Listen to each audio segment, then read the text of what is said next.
بسم الله الرحمن الرحيم. أحييكم تحية المسلمين. السلام عليكم ورحمة الله وبركاته. الحمد لله والصلاة والسلام على رسول الله محمد ابن عبد الله وعلى آله وأصحابه ومواله ولا حول ولا قوة إلا بالله وبعد. ألا فإن أصدق الحديث كلام الله وخير الهدي هدي محمد وشر الأمور محدثاتها فكل محدثة بدعة وكل بدعة ضلالة وكل ضلالة في النار. Ma'asyar muslimin rahimakumullah, alhamdulillah wa syukur kita aturkan kepada Allah Subhanahu wa taala atas segala nikmat yang masih Allah titipkan untuk kita, nikmat iman Islam, nikmat kesempatan kesehatan sehari ini, detik ini Allah masih mudahkan kita bersama melangkah kaki ke rumah Allah Subhanahu wa taala. Salat salam tidak lupa kita aturkan kepada junjungan kita Nabi Allah Muhammad sallallahu alaihi wasallam yang kita tunggu syafaat beliau terlebih nanti di yaumul qiyamah. Ma'asyar muslimin rahimakumullah, satu ayat untuk menjadi renungan kita.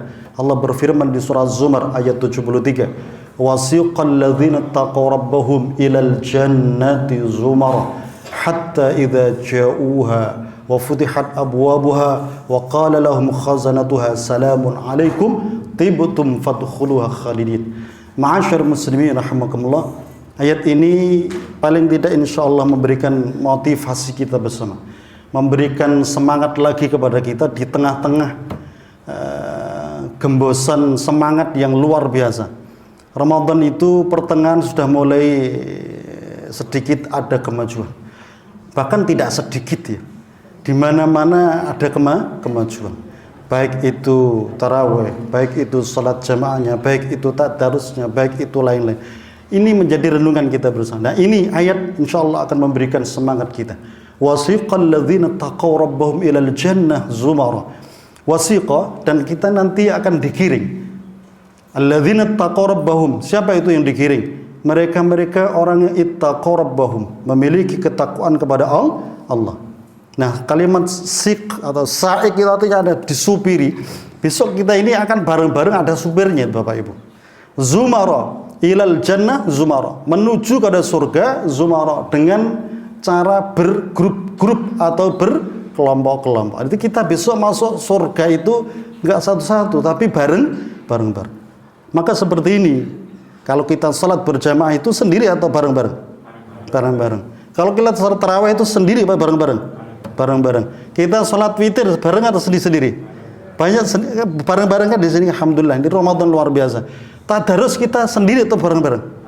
Nah, kalau tadarus dalilnya panjang tuh mestinya harus bareng tuh, nggak bisa sendiri tuh. Kalau sendiri deres namanya. Kalau pakai tadarus sekarang harus ada musyarakah. Dalam bahasa Arab namanya musyarakah. Musyarakah itu interaksi, ada temennya. Jadi tadarus itu mesti harus ada temannya. Nah, ini luar biasa dan itu kita kerjakan bareng-bareng. Loh, menggambarkan kepada kita bersama. Jadi ternyata besok di surga itu pun orang masuk surga juga bareng-bareng. Makanya berjamaah ini harus dipertahankan Bapak Ibu. Al-jama'atu barakah. Orang itu kalau masih mau untuk menjaga kebersamaan, ya berjamaahnya insyaallah berkahnya akan melimpah. Kebaikannya akan lebih banyak daripada tidak baiknya. Kita ada salah, ada ngingetin, kita lupa juga ada yang ingetin. Nah, ini berkah kalau kita ini ada teman di sekeliling kita. Nah, ma'asyiral muslimin rahimakumullah. Kemudian hatta idza ja'uha, ketika kita sudah sampai di surga, maka qala lahum khazanatuha, penjaga surganya ini akan menyambut kita bersama. Apa yang disampaikan? Salamun alaikum tibtum fadkhuluha khalidin. Selamat datang, salam bagi Anda semua. Kesejahteraan, pokoknya Anda sukses lah. Sudah masuk surga itu sukses. Tibtum fadkhuluha khalidin. Silakan nikmati yang ada di surga, jadi sesuka Anda. Maka fadkhuluha khalidin itu akan Allah bikin kita ini langgeng untuk selamanya. Nah, ma'asyiral muslimin rahimakumullah. Jadi ini ayat adalah sebagai motivasi kita bersama untuk bagaimana bisa menjaga kebersamaan ibadah itu, sehingga nanti juga kita akan bisa bersama meniti jalan menuju surganya Allah Subhanahu wa taala. Loh, swarga janjane gampang apa susah? Aku tak takon jajan. Swarga gampang apa susah? Ya Allah ya Rabbi, nek semune angel ya kebangetan. Gusti Allah itu membikin surga itu mudah. Yang membuat sulit itu adalah manusia. Surga itu mudah Bapak Ibu. Yang jadi sulit itu kita sendiri yang mempersulitkan diri itu. Ya. Jadi surga tidak ada namanya mempersulit untuk kita. Pokoknya sampai boleh masuk asal memenuhi kriteria. Yang tidak masuk kriteria ya sudah, tidak usah masuk surga. Maka saya sampaikan ada satu hadis hubungan dengan ayat yang tadi. Nabi ini pernah belum menyampaikan pesan kepada kita bersama. Apa pesannya? Berarti bahwasanya belum menyatakan man anfaqa zawjaini fi sabilillah du'a min abwabil jannah. Kalau ada orang dia itu mau dan bisa untuk memberikan nafkah kepada keluarganya fisabilillah, tapi caranya cara yang benar, cara yang benar, maka du'iya min abwabil jannah, dia akan dipanggil oleh Allah untuk masuk surga. Masuk surganya tidak cuma satu pintu, tapi min abwab, pintu-pintu surga yang sekian banyaknya itu ngundang semua. Hadza khair, hadza khair, mas ini aja, sini loh yang lebih bagus daripada situ, sini aja lo, itu besok di surga. Orang yang dia itu bekerja mencari nafkah dari jalan rezeki yang halal, itu sudah istimewa. Maka Bapak Ibu rahimakumullah, jadi penting kalau kita mau berangkat kerja minimal diawali dari rumah itu berdoa itu. Kalau kita sudah bismillah, tawakal Allah, insya Allah itu menjadi rem kontrol kita. Nggak mungkin lah nabrak kenemenen, nggak mungkin itu. Andai pun itu nabrak ya enggak sebegitulah. Andai pun kejeglong ya enggak sebegitulah. Andai pun seandainya rada-rada kebablasan ya sidik ayo oke. Karena masih ada bismillah. Beda dengan kalau kita kerja tanpa ada kontrol, tidak ada tadi itu doanya itu. Tidak ada yang mengiringi kita, tidak ada yang menjaga kita ini. Bayangkan loh. Orang bekerja ini kalau dia cari yang halal tuh sudah dimuliakan betul oleh Allah, bahkan pintu-pintu surga itu berebut untuk apa? Mempersilahkan supaya beliau itu bisa masuk di dalam. Enak enggak itu? Enak ya. Cuman masalahnya kalau di negeri kita ini kan jadi rancu kok itu. Bayangkan tuh kalau pejabat-pejabat bagaimana mengkorupsi, tidak cuma 1 juta 2 juta itu, miliaran bahkan triliunan. Yang rame kemarin oplosan yang rampung tuh. Apa yang dioplos? Saya kemarin isi di Pertamina. Saya kemarin malam isi di Pertamina itu. Saya sampaikan ya. Jadi bahwasannya apa itu? Jadi ada pertama gimana itu Pak? Diam aja semua. Diam aja semua itu. Jadi kok bisa-bisanya itu kan tidak cuma 1 juta 2 juta, berapa triliun itu? Ya, berapa triliun? Lo kita beli emas saja dipalsu juga itu, ya Allah. Mas Antam itu kalau jenengan kan banyak pemalsuan juga itu. Ini negeri ini asli apa palsu saya juga tidak tahu itu. Negeri ini asli atau palsu saya tidak tahu juga. Ini kok orang-orangnya begini, subhanallah min. Allah kirim. Masya Allah. Nah, ma'asyiral muslimin rahimakumullah. Padahal diingatkan kalau kita kerja cari jalan yang halal itu, ma'asyah yang benar itu dimuliakan betul oleh Allah. Surga itu bahkan berebut untuk mempercayakan kita supaya masuk di dalamnya. Makanya Bapak Ibu kalau kita ini kerja asal benar aja, asal halal, jangan enggak usah minder. Ya, walaupun Pak saya ini kan bukan direktur loh. Ini yang dilihat Allah itu bukan direkturnya kok. Yang dilihat bukan jabatannya, tapi halalnya ini loh dilihat. Yang dilihat apa? Halalnya. Maka jangan suka meremehkan orang. Mungkin remeh di hadapan mata kita, tapi itu di sisi Allah tuh masya Allah dimuliakan. Oh bisa jadi begitu. Maka jangan macam-macam Bapak Ibu. Nah ini ma'asyiral muslimin rahimakumullah. Jadi Nabi itu berpesan, luqma min haram fannaru aula bih. Jadi kalau ada orang sampai memberikan di suapan demi suapan, puluhan demi puluhan. Tahu puluhan tuh? Apa sak puluh? Ya sak suap. Tak suap ya sak puluh itu. 10 orang itu ngasih kepada hati keluarga itu. 1 suap dia ngasih pada keluarga. Fana an-naru aula bih. Itu lebih baik dibakar di neraka. Itu baru sak puluh. Sepiring berapa puluh Bapak Ibu? Sepiring berapa puluh? Minimal berapa? 10 sampai 20. Tergantung porsi ya. Tergantung porsinya. 10 sampai 20. Lu itu bayangkan. Itu baru sepiring. Dan itu duit miliaran sampai triliunan. Berapa generasi dia sudah ciptakan untuk antri di neraka. Na'udzubillah min. Ya lali kok ora tau ngaji tapi enggak wallahu alam bissawab. Nah, ma'asyiral muslimin, ini yang pertama Nabi menegaskan. Jadi orang yang bekerja dengan niat untuk mencari yang halal itu Allah sudah persiapkan di surga di sana itu dengan kemuliaan yang luar biasa. Berikutnya wa man kana min ahlus salat min babis salat. Kalau orang itu di dunia ini dia ahli untuk atau biasa senang hobi nanti mengerjakan sholat du'a min babis sholat. Besok itu di surga juga disiapkan ada gate sholat, ada pintu untuk orang-orang yang hobinya sholat. Jenengan hobi sholat tak? Hobi sholat nggak? Hobi ya? Nah, insya Allah kita harus tetap menjaga salat nih. Nah, terutama yang wajib ini harus dituntaskan dulu. Ya, yang wajib dituntaskan dulu. Baru yang sunnah. Jangan dibalik-balik. Sunnah yang mempeng wajib ora. Kadang-kadang lah ono, ngaten. Ada mboten? Salat tarawih melu, isae ora, ya Allah, astagfirullah. Wonten mboten, Pak? Lu siji loro mesti ada, jangan dikira. Wong besok salat itu tuh sing teko sikik ning lapangan tuh wong sing gak pernah ya ora. Karena nganyari baju, nganyari sepatu, nganyari HP, mungkin nganyari mobil barang dan sebagainya. Lu tuh dari rumah dia datang, karena apa? Dia tidak biasa sholat di masjid, di lapangan malah teko. Lu dia datang nomor 1, itu sayangnya satu apa? Enggak bawa wudhu. Lu sholat nomor 1 ora wudhu, soalnya gak biasa. Ada nggak yang begitu? Nah, besok saya teko nomor 1 jenengan eling itu, Pak, sampean udah wudhu belum tuh? Barangkali belum. Barangkali belum wudhu. Lo ini padahal orang yang hobinya sholat itu Allah sudah siapkan namanya gate sholat. Ada pintu sholat. Neng orang yang wajib sudah dirampungkan dulu baru yang sunnah. Yang sunnah mengikuti. Jadi wajib rampungkan dulu karena wajib mau nggak mau harus tuntas, harus selesai hitungannya. Kalau sunnah kan kita mampu ya kita kerjakan. Kalau belum mampu ya sudah nggak apa-apa. Yang penting saya wajib kudu diusahakan untuk sempurna. Jelas ya Bapak Ibu ya. Nah ini jangan dibalik-balik. Kita ini sering mulak-balik mata di seperti ini. Negara kita ini asli apa palsu juga tidak tahu juga itu. Yang berikutnya apa? Wa man kana min ahli shadaqah da'im babis shadaqah. Kalau orang itu di dunianya dia itu hobi untuk bersedekah, maka besok di surga Allah juga siapkan pula itu. Ada gate, ada apa namanya pintu namanya pintu sedekah yang bisa masuk mereka orang yang hobi sedekah. Maka Masya Allah di bulan Ramadan ini jadi ada takjilan ya, ada jaburan itu, semacam-macam itu orang pengen sedekah aja. Tapi yang ekstrim itu Bapak Ibu, jadi kalau kita masuk masjid kemudian kotak amalnya, kotak infaknya itu gambare apa itu? Bukan gambare, bentuk itu kayak apa itu? Apa itu? Bandoso apa itu? Apa itu? Kalau di sini namanya apa Bapak Ibu? Yang biasa dipakai untuk mikul orang mati itu apa namanya? Bandoso. Jangan pun nanti ketemu itu. Masuk masjid kotak infaknya yang model begitu. Sudah ketemu belum? Belum. Waduh, berarti kurang muter-muter sama ini. Ini harus ada jauh lah apa namanya masjidnya. Loh, saya dah ketemu berapa kali itu. Jadi Ramadan itu kaget, waduh ini luar biasa nih. Jadi sebenarnya mungkin maksudnya baik. Lo kok dibikin begitu ya untuk mengingatkan bahwasannya bekal kita besok kalau mati itu salah satunya ya betul ya?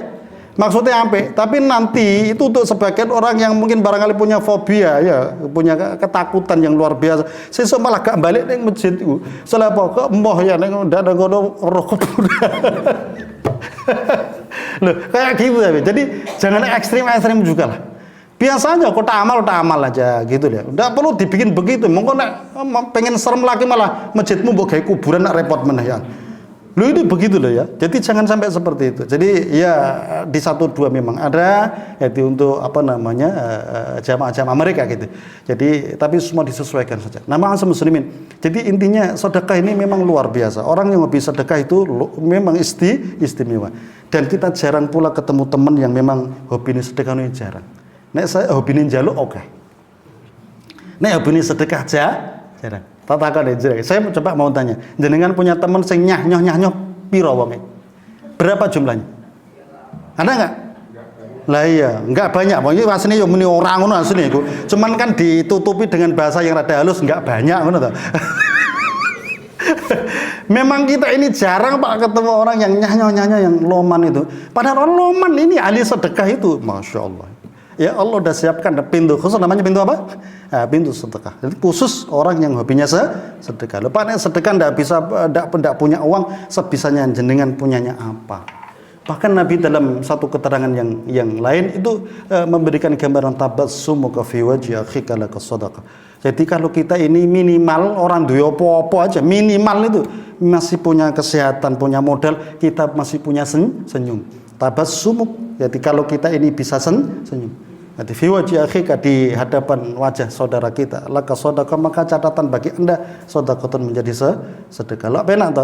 Orang duit dan minimal ketemu orang itu ya nyenengke atine orang dengan apa? Muka yang berseri senyum. Mus ketemu setahun pisan rengut meneh lah kudu digrawuk mawon nah itu. Nggih mboten niku. Nah ini ma'asyiral muslimin rahimakumullah. Jadi kita ketemu orang, ketemu siapa itu biasakan dengan apa kalau orang Jawa bilang apa itu sumeh ya.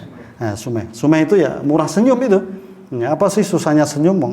Semakin kita senyum kan semakin kelihatan muda tuh Pak. Nah, kelihatan semakin cantik lah ya, kita cakep gitu. Coba beto kalau langsung merengut itu, yo enggak ono cantiknya belas juga. Lo itu baru sekilas saja. Bagaimana keistimewaan itu Allah berikan.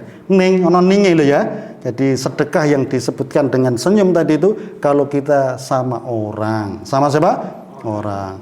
Karena jenengan selain orang yang tidak dihitung sedekah. Contoh, jenengan angon wedhus kok guyang-guyu ya, jenengan ya beda meneh itu kesimpulan orang. Loh kayak kok semenjak angon wedhus kok malah rada beda ya kan begitu ya Pak ya. Iya enggak Pak? Jeneng angon bebek karo guyu itu juga orang kan kesimpulannya berbeda. Nah, maka Nabi menegaskan tabassumuka fi wajhi akhika. Jadi senyummu itu di hadapan saudara melakukan sedekah menjadi sedekah.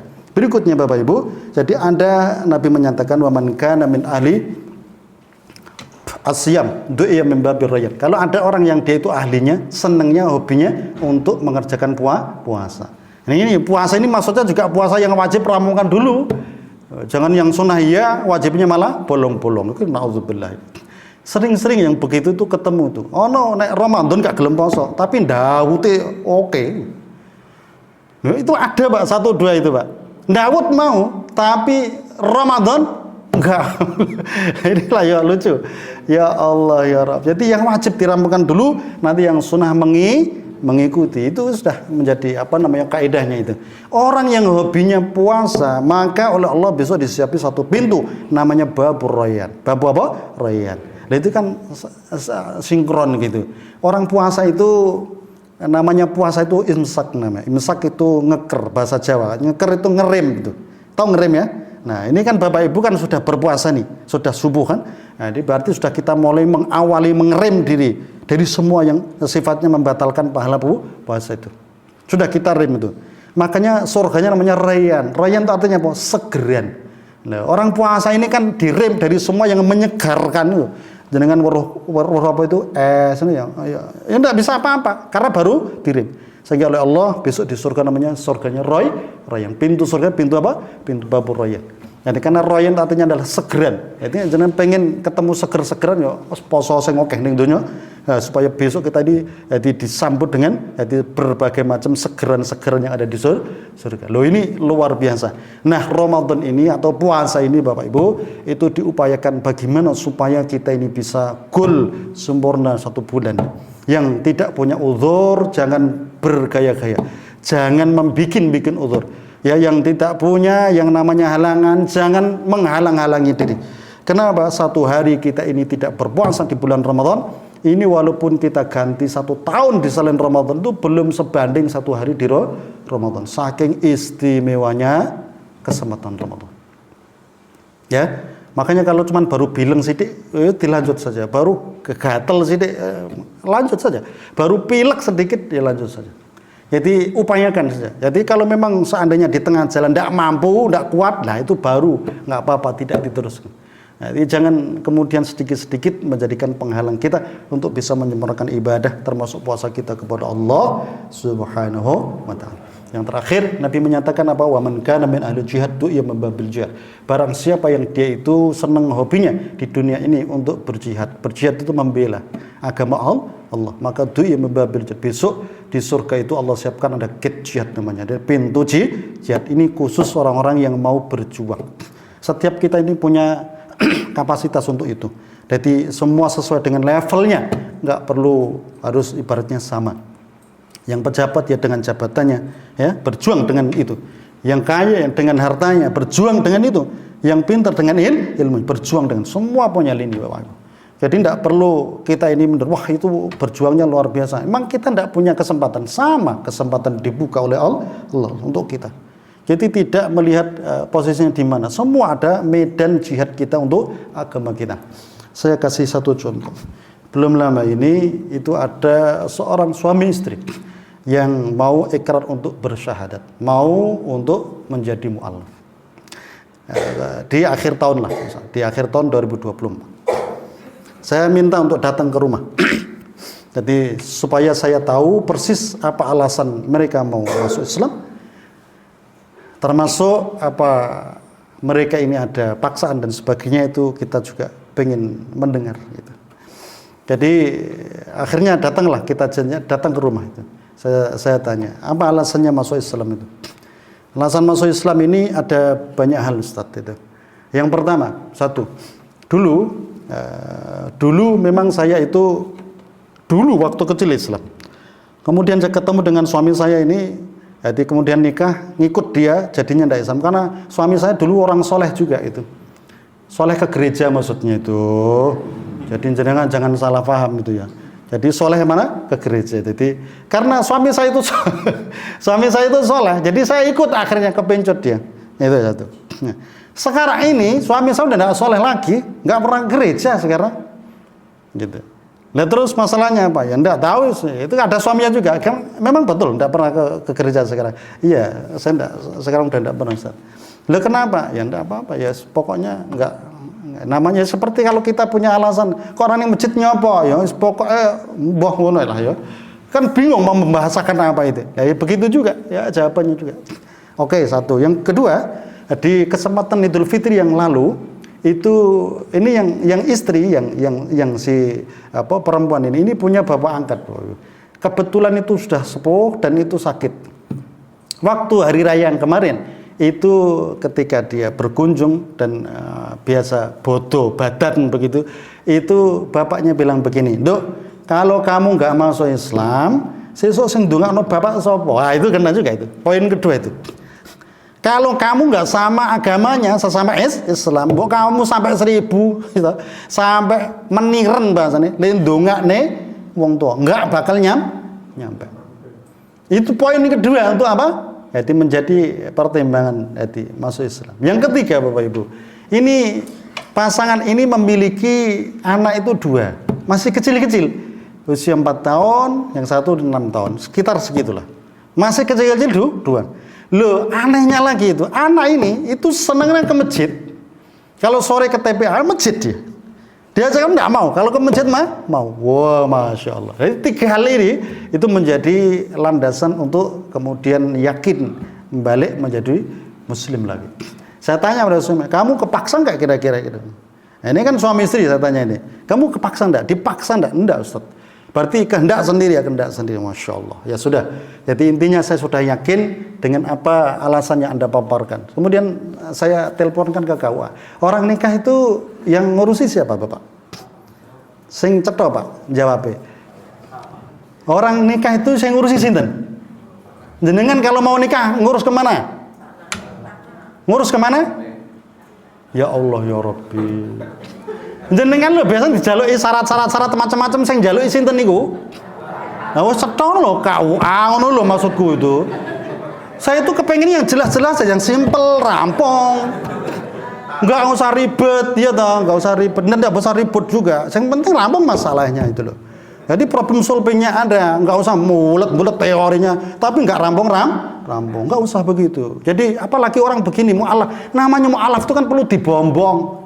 Perlu untuk apa? Jadi kita support, Pak. Jangan kemudian dibikin bulat itu nanti malah tidak jadi Islam, balik lagi dia. Saya telepon lah kawan, Pak, ini saya Bang Andres, kemudian intinya saya pengen konsultasi, ini ada kasus begini, harapan saya bisa dibantu. Besok saya ke kantor, oke, siap ditunggu satu. Parah ini saya ya kan, saya datangi di kantor kawan.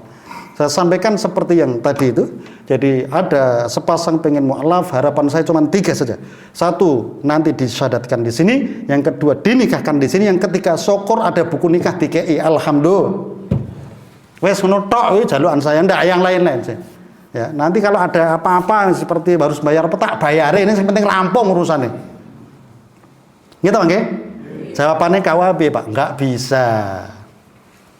Sampean bingung ta? Nah, iya bingung. Mesti jenengan pelongo ini. Oh, rasa pelongo, gruwek wae kesuwet. Gruwek. Saya juga kaget, Pak. Loh enggak bisa. Loh kenapa enggak bisa, Pak? Enggak berani. Loh, yang membuat enggak berani apa coba? Saya mau tanya. Kan pertanyaannya begitu. Saya takut, Ustaz. Takut apa yang ditakutin? Di demo atau di apa kamu? Tidak ada masalah seperti itu. Tidak ada. Apa aturannya melarang orang ikrar di sini, kemudian tajdid nikah di sini, apa dilarang begitu? Gitu. Tidak berani satu. Pokoknya bulet. Akhirnya tak parani yang Sleman, yang Kemenak aku tak parani itu. Saya orangnya kan tidak mau lama-lama. Saya datangi langsung ke Kemenak. Jawabannya podo. Podo satu institusi. Sama nggak jawabannya? Sama Bapak Ibu. Wah, saya ya rada-rada ngerundel ngono ya. Kemudian disarankan saat ke MUI saja. Loh, urusan ini nikah kok ke MUI? Saya ini dulu orang MUI, saya keluar. Saya bilang, saya di MUI saya keluar. Kenapa? MUI itu kan tidak punya kuasa, Bapak Ibu. Yang punya kementerian. Sing duwe menteri agama sapa? Kemenak toh? Apa MUI sing duwe? Enggak, MUI apa Kemenak yang punya? Nah iya, jelas. Ya berarti yang alat negara yaitu.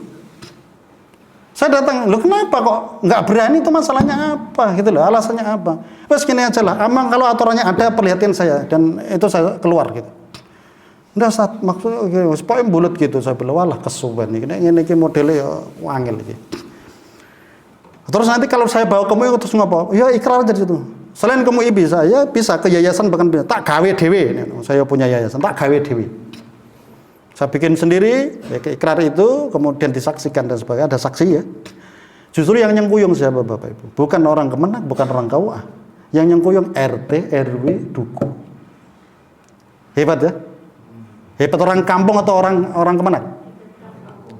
Hebat orang kampung atau orang Kemenak? Lah iya, jenengan tuh luar biasa. Jenengan luar biasa. Bener Bapak Ibu. Akhirnya ketika kita syahadatkan itu, kemudian kita nikahkan kembali, itu kaya wong mantenan anyar itu loh Pak. Sak kampung itu luar biasa, datang semua. Wah qadarullah, Masya Allah.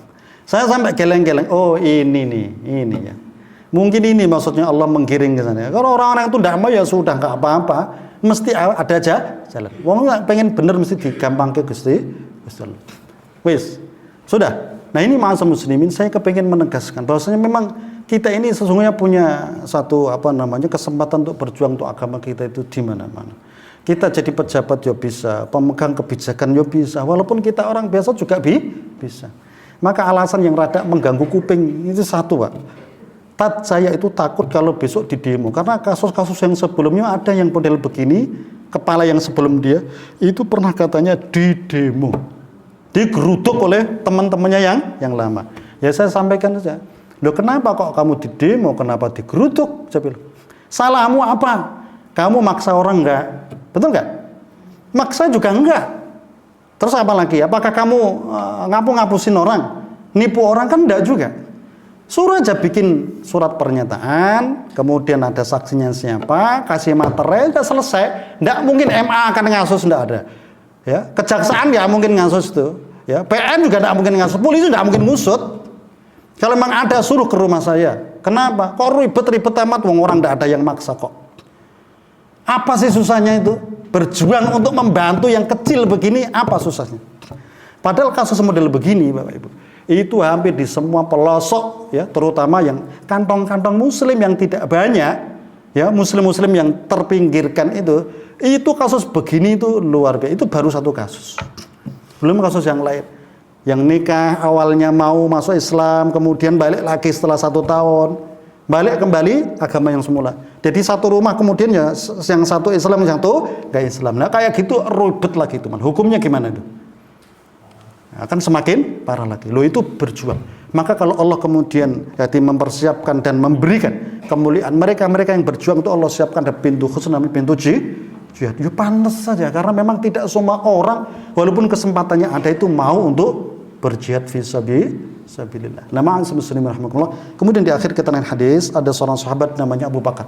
Abu Bakar bertanya, "Ya Rasulullah, hal min ahad yud'a min kulli bab?" Rasulullah, apakah mungkin gitu satu orang tetapi dia dipanggil oleh semua pintu-pintu surga yang ada? Mungkin enggak itu kira-kira? Nah itu sahabat Abu Bakar bertanya kepada Rasulullah. Jawaban Nabi kepada Abu Bakar, "Na'am wa arju an takuna minhum." Ya mestinya ada, dan saya harapkan orang itu saya doakan adalah diantaranya kamu tuh. Jadi sahabat Abu Bakar itu adalah Jadi khalifah setelah Rasulullah. Jadi betapa orang yang istimewa, bahkan Nabi menyatakan, jadi orang yang didoakan untuk dipanggil semua pintu surga. Siapa tadi? Abu Bakar. Maka berarti orang ini itu sholatnya ya oke ya, puasanya oke, kemudian apa? Sedekahnya oke, jihadnya oke. Nah, kita jangan sampai KO ya toh. Nah, kalau suka tabur oke, kita jangan sampai KO.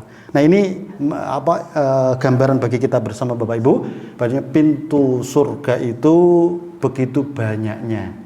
Pintu surga itu begitu luasnya. Masuk surga begitu mudahnya. Jadi kalau kita sampai kok nggak duwe ya nasibun satu tempat bagian untuk masuk surga, itu ya mungkin salahnya kita sendiri. Maka ada satu ungkapan yang disampaikan, man ishtaqa ilal jannah sar'a ilal khairat. Barang siapa yang dia rindu dengan surga, maka dia akan bergegas, bercepat, bersegera untuk berlomba mengerjakan amal kebajikan. Ini bulan Ramadan, kesempatan kita untuk berlomba di situ, dan insya Allah kesempatan pula kita untuk bersama masuk dalam surganya Allah Subhanahu wa taala. Demikian, semoga memberi manfaat. Aku qouli hadza wa astaghfirullakum. Wassalamualaikum warahmatullahi wabarakatuh.